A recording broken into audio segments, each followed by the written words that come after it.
traumatized. You know how many kids I meet who've seen people get their brains blown out in front of their faces? I had a kid in West Philadelphia, found a dead body on his way to school. He was only about 9.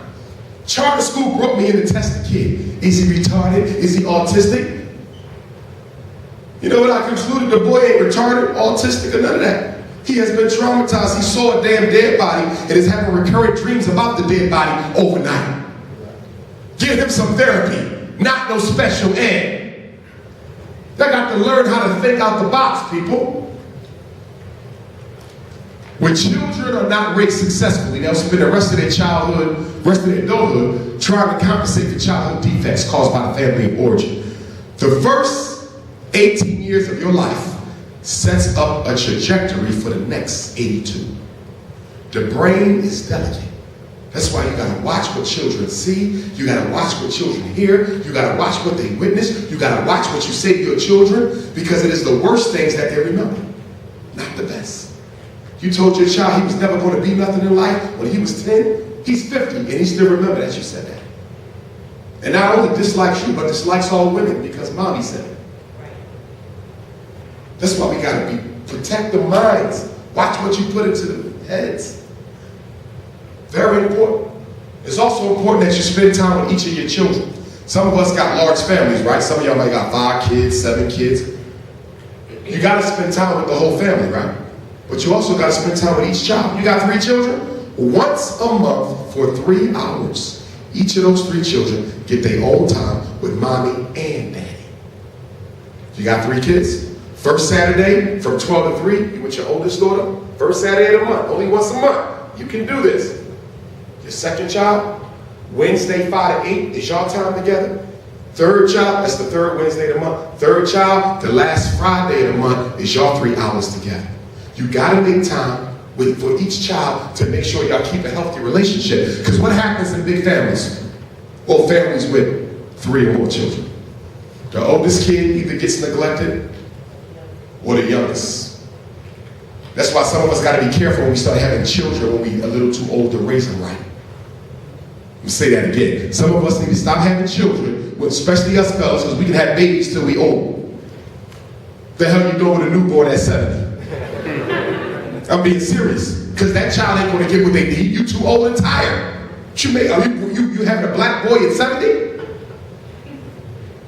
He's gonna be a delinquent, a damn juvenile delinquent, because all you're gonna do is spoil him, and ain't gonna be no discipline, because you ain't got the energy to put discipline in at that age. So men, we got to be conscious with what we're doing. And ladies, you do too. I see a mother with 6 kids, she about to have a 7th, she in her early 40s. Do you got the energy to raise that kid for 18 more? Because you already look tired as hell. So what you doing about to drop another? I'm concerned about that child. I'm not trying to get in your business, but do you got the energy to raise that child? You're almost 45, about to have your 7th. That child will be a juvenile delinquent because you ain't going to put the energy in. These are facts that we don't like to talk about. Let me switch.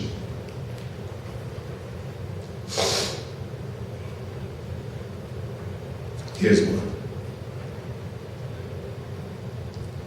Let's talk about the illusion of inclusion, because some of y'all think that because Obama is in office and because we got a lot of black doctors and lawyers and psychologists and we got Oprah and LeBron, that things have gotten better for black people.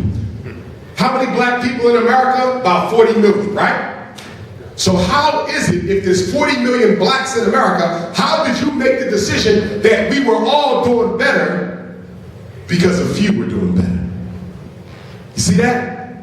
What did Dr. King call that? Dr. King called that tokenism. Tokenism. Trying to make the whole group think they improving because Obama doing better, Oprah doing better. It ain't that many black millionaires in America. Have you noticed that most of our rich people got rich through entertainment? Entertainment, which is a high-risk career. You either make it or break it. That's what we want all of our kids to do, be football players and basketball players. Well, guess what? That's all they want. Because that's all they see. This is the only way they see that they can make it. I want you to understand that you don't judge the condition of a people by what a few got. You judge the condition of a people by what? How most are doing. When I talk, I don't talk from the position of Umar Johnson with the 6 degrees and having never been to jail. I don't talk from that perspective because that's rare. That's rare.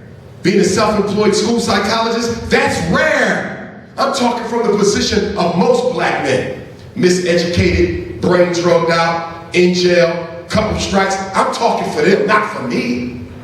Because I don't represent the black bourgeoisie. Can't stand them, and they don't like me either. I represent the everyday black man and woman. Can't stand an elitist black. It's nothing worse than a Negro with a suit or a job who think he's better than other black people because he got a suit and a job.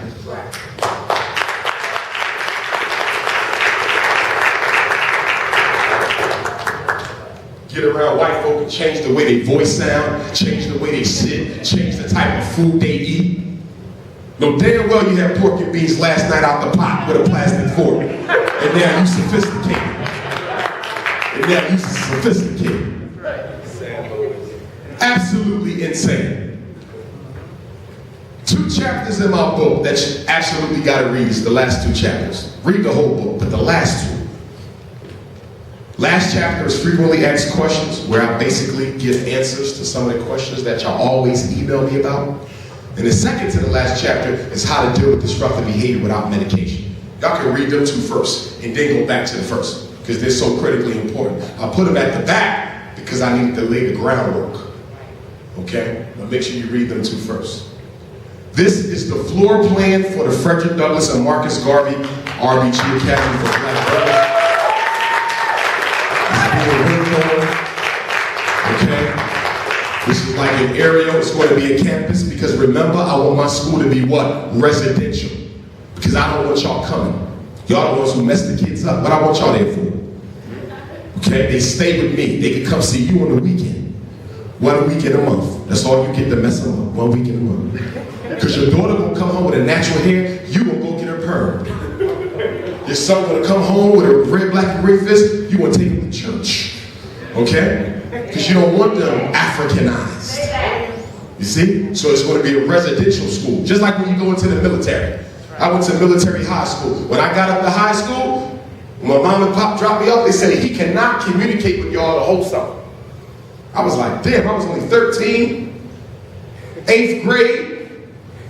I said, I can't talk to my pops and my moms. I lived with my mom my whole life. They said, no. You know why? Because they wanted to get control of my mind. So when you go to the Army, the Marine Corps, they do what? No communication, because we got to recondition you. They want to recondition you for America. I want to recondition you for your race. And that's what we're going to do. Ladies, I'm telling you now, your daughters come to my school, they must be natural. There will be no wigs, no perms, no hair color on my campus. If they come with it, I'm going to shave for myself. Bald head daughter. You're going to have a bald head daughter at my school.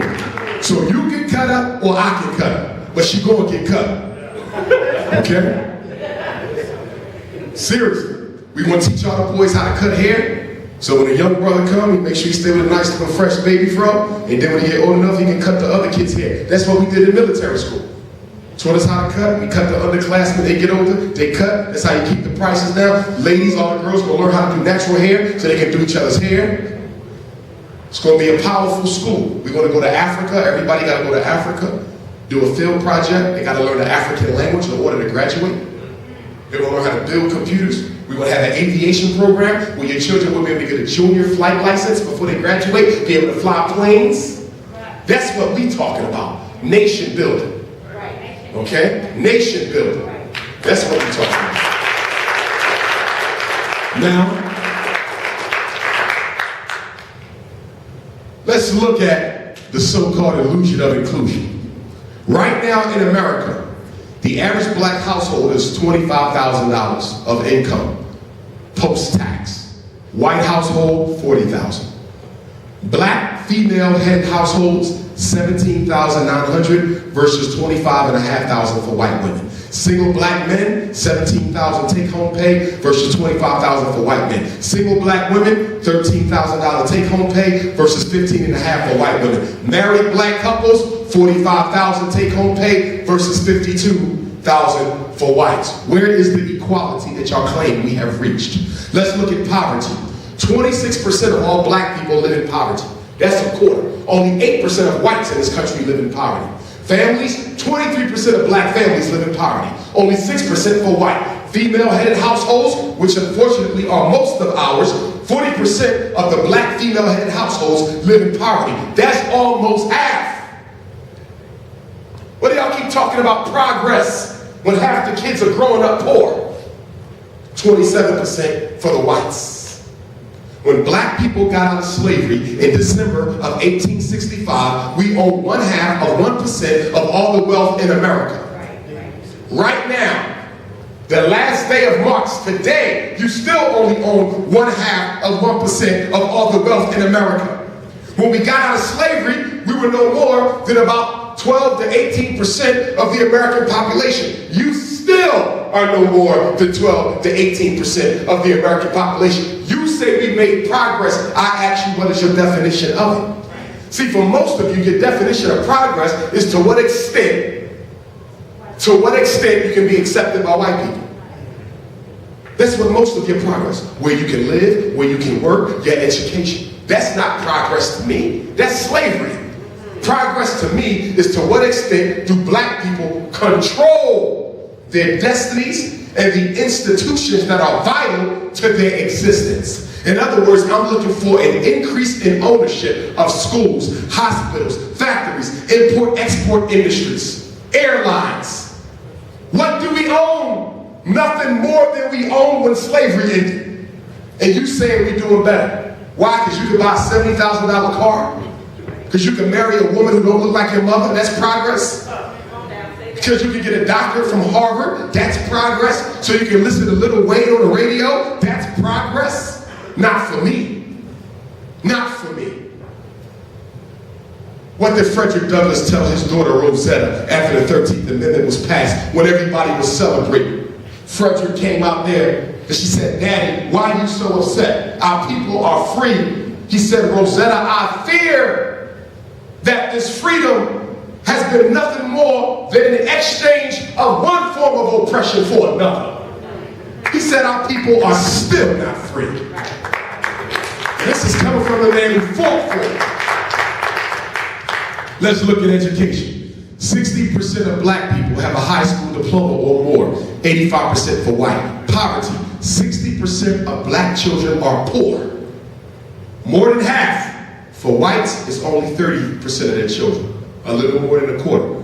40% of blacks are poor, 11% of whites are poor. Let's talk about crime. 28% of black men will enter prison at some point in their life. Only 4% of white men. Look at that. Infant to prison. 1 out of every 4 black boys born in America will go to jail. For Hispanics, 1 out of 6. And for white boys, 1 out of 23. Look at the disparity. A black man in America might live to be 65. White man lives to be 72. Black woman might live to be 72. White female lives to be 80. 16 black kids die in birth per every 1,000. Only 6 for white. And I do suspect that they're killing our babies. Black women have been having babies since the beginning of time. Almost no infant mortality during the birth. Now look at all these black babies coming out dead and stillborn. And a lot of it got to do with the fact that y'all like getting those epidural drugs put in your back. Because you want to have a baby painlessly. And so the drugs, one of the side effects of the epidural is what, ladies? It messes with the baby's heart. The blood pressure. Okay? And so what happens? They give you the epidural, the baby heart start racing or drop. Now the doctors say, what? We got to cut you open because we're afraid that if we don't get the baby, it ain't going to make it. So a regular traditional birth became what? A cesarean section. Okay? And then once you get one C-section, ladies, every time you have a baby, they want to give you a C-section. And do you know why that is? Because C-sections are emergency surgeries, ladies. They can charge more money from your medical coverage. This is about hustle. And after